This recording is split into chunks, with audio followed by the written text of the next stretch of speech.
Hello, everyone. Hi. Hi, in the front, over here.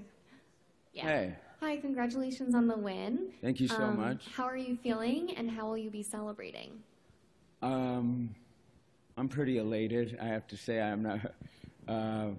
As soon as I went backstage, I think the emotion just poured out of me.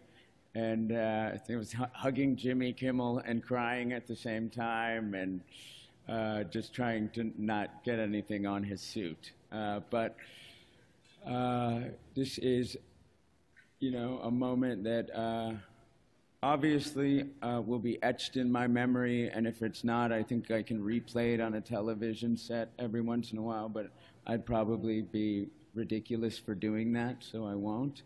But for me to stand here as, not the typical leading man, and to have come home with this, I think speaks a lot about where we're headed, and I think we can just keep going further in that direction. Obviously, not just limited to entertainment, but socially and politically, to continue and strive to be as progressive as possible.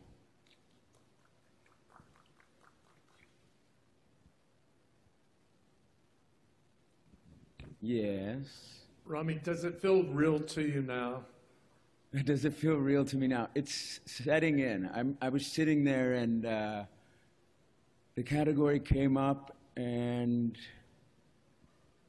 for a second, I was like, I'm not incredibly nervous, because I truly was waiting to hear someone else's name. And I thought, those guys are fantastic. I'm going to hear Bob, or I'm going to hear Kevin, or I'm going to hear Kyle, or Matthew. And when I heard my name, I said, do not move, because it wasn't you. And then faces started to turn towards me. I think I must have, looked like I was in shock. And so I am remembering it. But yeah, it's a moment that I don't think, I believe it, yes, and I won't forget. That's great. Congratulations. Over here to your left. Hi. Hi. Congratulations on your win. Thank you so much. I have to ask you, do you feel you have anything in common with your character, apart from your looks, of course? That's funny. Do I have things in common? I think we all have things in common with him. I think we live in a world right now where so many of us feel voiceless, like we're not being heard by our governments, we're not being heard by our society. I think, I grew up in a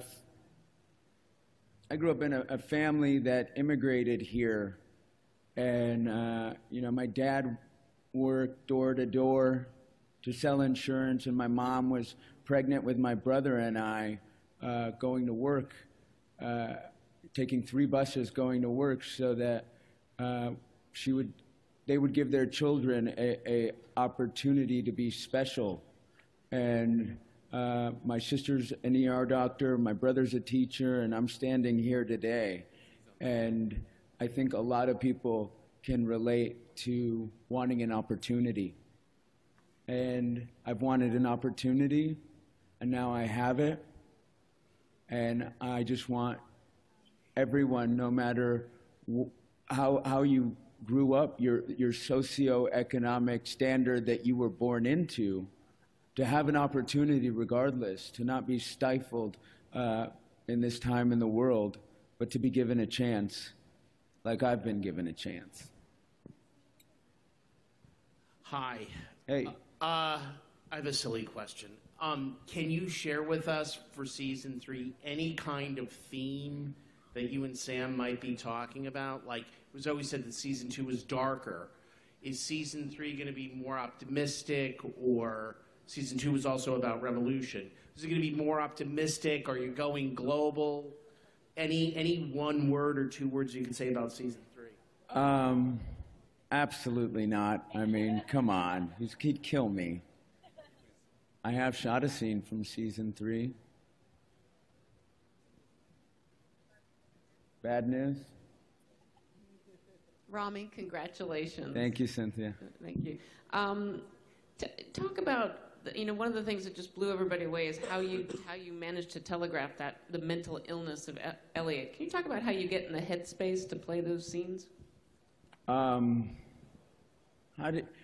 I first started, I just thought, how do I do this that reflects truly what people are suffering through? And it's not just, an actor's depiction of it for the sake of being entertaining or dramatic.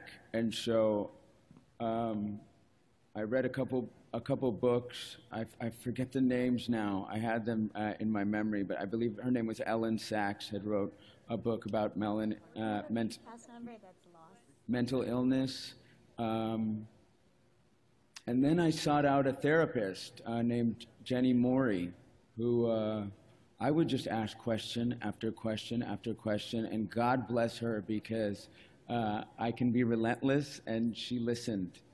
And she was one that said, people have a really hard time getting it right in television and film, and so ultimately, I didn't want my performance to suffer, but moreover, I didn't want anybody to feel like I was doing them a disservice or an injustice with a performance that wasn't accurate. So I just dig in every night and try to put myself in a headspace of what someone like that is suffering with and attempt to get as close as possible.